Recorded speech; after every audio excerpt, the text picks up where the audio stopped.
కరెక్ట్గా వేడి పెట్టమ్మా. పెట్టినా సార్. మళ్ళీ మగ్గకుండా కరెక్ట్గా వేడి పెట్టు. నువ్వెంత రేషియోలో పెడతావు అంతే పెట్టు. రెడ్డ మట్టి అదిరిపోవాలి. బాగాలేకపోతే మళ్ళీ నేను పట్టుకుంటా. ఏమో చక్కెర ఏమో తక్కువగానే వేసినా సార్, ఎక్కువ వేయలేదు. చక్కెర ఎక్కువ వద్దులేమ్మా. నువ్వు అందరికి కూడా చక్కెర, ఉప్పు, లిమిట్, ఆయిల్ తక్కువై. ఈ 3 తక్కువ వేస్తే వాళ్ళ ఆరోగ్యం బాగుంటుంది. ఉదయం దోశ అయిపోయినాక మళ్ళీ ఎవరు వచ్చినా పగులు ఉండదు సార్, జనాలు తక్కువ. టీ కూడా రారా వచ్చేవాళ్ళతో మా ఉదయమే 14 ఎన్ని దోశలు అవుతాయి రోజుకి? సార్ 50-60 దోశలు వేసి ఇది. నీకు గ్యాస్ ఎప్పుడు వచ్చిందో, ఎప్పటి నుంచి ఉంది? నాకు ఉంది సార్ 20 ఏళ్ళ ఉంటే. అంటే నేను మొదటి ముఖ్యమంత్రి అయినప్పుడు అప్పుడు వచ్చిందా? అప్పుడే సార్, దీపం పథకం కింద ఇచ్చిన. దీపం కింద వచ్చింది. అదే అప్పుడు దీపం ఒకటి ఇచ్చాను, అప్పుడు గ్యాస్ సిలిండర్లు ఇచ్చాను, స్టవ్లు అవి. ఇప్పుడు ఏంటమ్మా నీకు ఎందుకు అప్పు ఉంది? మా భర్త కరోనాలో డబ్బులు ఖర్చు అయినాయి సార్. దండిగా. ఎంత ఖర్చు పెట్టినప్పుడు? సుమారుగా 5-6 లక్షలు ఖర్చు పెట్టాను సార్. ఇప్పుడు నీకు ఆస్తులు ఏమున్నాయి? ఏం లేవు సార్ ఆస్తులు. భూమి ఏమి లేదా? అన్ని అమ్మేసినారు సార్ ముందే.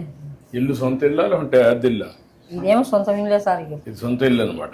సొంత ఇల్లే సార్. చక్కెర వేసావమ్మా? వేసినా సార్.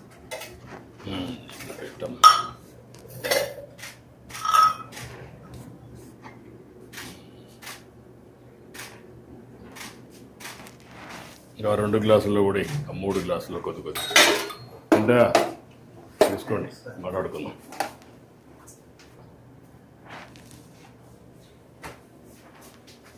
మెల్లిగా కాల్చుంది.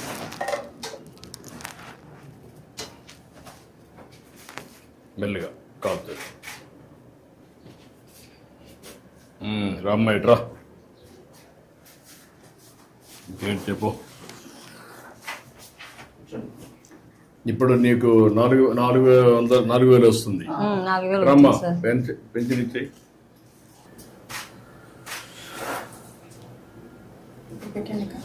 ఇది ప్లే కావట్లేదు, సౌండ్ రావట్లేదు.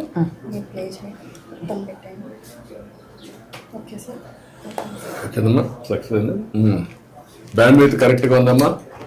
సార్ ఎంతమందికి ఇచ్చావు ఇప్పటికి? సార్ 60 మెంబర్స్కి ఇచ్చాను సార్. ఎంతమందికి ఇవ్వాలి నువ్వు? 72 మెంబర్స్ సార్. ఇంకొక 12 మంది ఉన్నారు. ఒక అతను ప్రజెంట్ ఇక్కడ ఊర్లో లేదు సార్. 11 మందికి ఇవ్వాలి సార్. ఇంకొక 11 ఇవ్వాలి. ఎన్ని గంటలు పడుతుంది మొత్తానికి ఇవ్వాలంటే?